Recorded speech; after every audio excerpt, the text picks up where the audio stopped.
Hello and welcome everybody to another special video. Now, you might notice there is some actual footage of miniatures in the background before I get into the topic. That is from the new camera I got, and this is me testing that out. So let me know what you think, if there's anything I should adjust with the camera. And of course, if you like any of the stuff on the camera or that you see on the camera footage, let me know and I can talk about it or whatever if you want me to do a video. So, on the topic for today, I wanted to cover two things that had been kind of lurking about as issues listed. And the first one is somebody had said, hey, the options for a lot of factions, especially in 11th edition, are being yanked back. They're really kind of pushing you through very narrow channels with certain armies like Imperial Guard and so on and so on. And I thought it would be an interesting little topic to talk about briefly, in that this is what we call reduction. It's when you reduce the options of something and you try to, one, lighten the load, air quote, on manufacture, and more importantly on any upkeep, say storage or rules writing in the case of a game like Warhammer. But also because you want to try to push people from something you might not want them really to be as invested in. You want to try to push them from one product to another. And in that case, I think that a lot of the times when you look at the different armies, especially in the newer edition of 40k, the army that comes out on top is Space Marines. They want to push more people towards Space Marines because they got more options, more things that you can do, more this and that. So the one thing that Primaires have is they have too many options, and this is kind of the reverse of some of the things I have complained about when it comes to the problems with the Primaires. Is that one, they kind of bland everything down, but two, they add a bunch of unnecessary, pointless, and stupid additions that really could have just been some things that had been added to the normal Space Marine lineup, while not bloating the book as much as they have. But that's neither here nor there.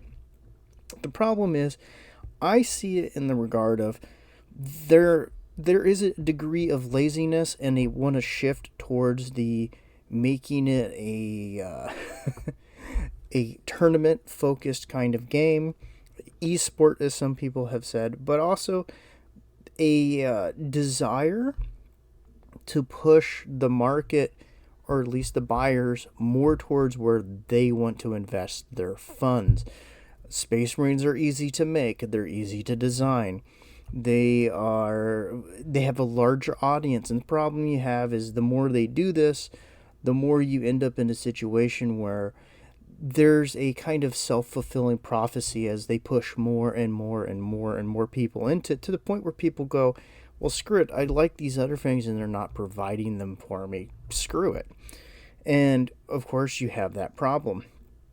But again, I just don't think Games Workshop has done a good job at maintaining or fulfilling a lot of the promises of their game system. They've let it get too bloated. They've really started trying to shove their focus in one direction very, very prominently. And I just don't think that they're going to be able to shift from there.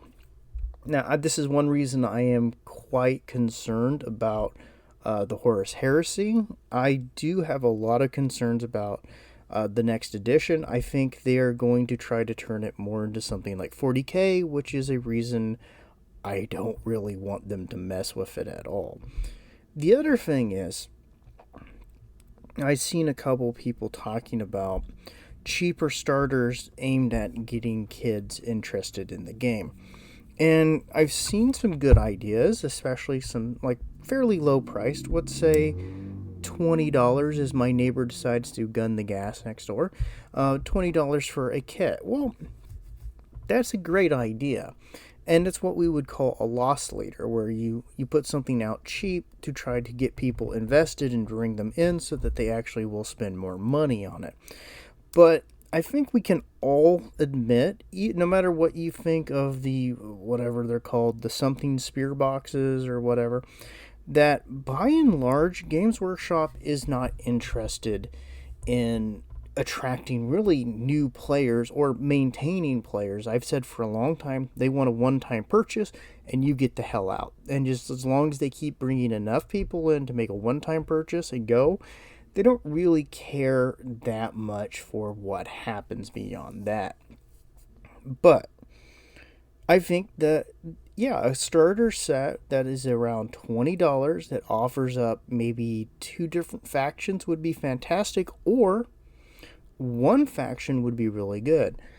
But this is a problem GW has, is they're so addicted to their markup onto plastic, and they're so used to basically wrenching as much money out that they can't really bring themselves to providing something that would be a air quote loss lead. Because here's what I would do really simple. I would have, if I was in charge of Games Workshop, this would be my order. Each of the main factions, so something like, let's go Space Marines, Sisters, the Eldar, Orcs, Necrons, and Imperial Guard, one of the versions of them. Maybe even like one of the kind of off ones that they haven't done in a while. I'd have each one of them have a easy to put together, if not monopose, and I do mean fully assembled monopose units, and I would sell them as fully little units or half units, and have two of those factions in one box for $20, or one unit for $20. Now I know this might attract people who are like, aha, a cheap unit. But if my goal is to get new people in, that'd be what I'd want. And I'd want to try to give as much of a bargain for them to initially get in as possible. Remember, over time, they will spend way more money if they become infatuated with the setting and the game. The unfortunate thing is, I don't think Games Workshop will ever do something like that, because they don't see themselves as a normal brand. They see themselves as, how shall I say, a boutique brand, and as such they don't really look at things like that. And this is why I think that Gundam Assemble, even if it's close to the same prices, is probably going to give them a little bit of a run for their money, because of one simple fact. You can go to a Target, you can go to a Walmart, you can go to a lot of stores and find a Gunpla. And that means that they have reach into those normal stores, and they're more likely to be seen by kids and collectors alike than Warhammer is. And the little semi-kits that Warhammer has tried to shove into stores do not do what it needs to do. Effectively, they have a problem in that they don't care and view getting newer people in, because look at their store policies, look at how they treat customers, look at the prices. They don't even actually try to increase their reach. They are okay living off a very certain sect of whales, and their whales are tournament players.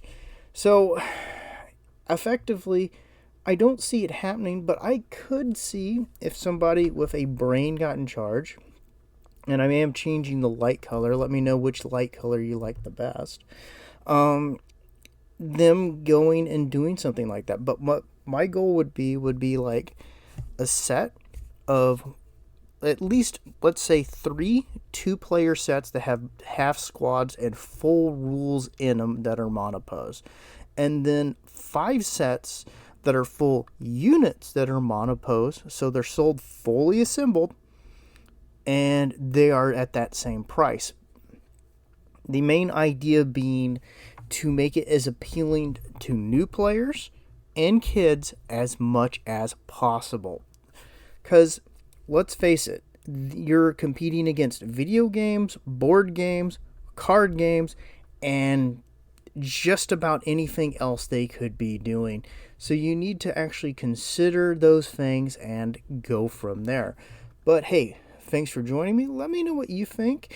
And if you have any opinions on the video footage shown, mostly unedited except for a couple spots, let me know. And if you have questions, also throw them down there. I will more than likely answer them, or I will make a video to demonstrate it. So, have a fantastic time, and bye-bye.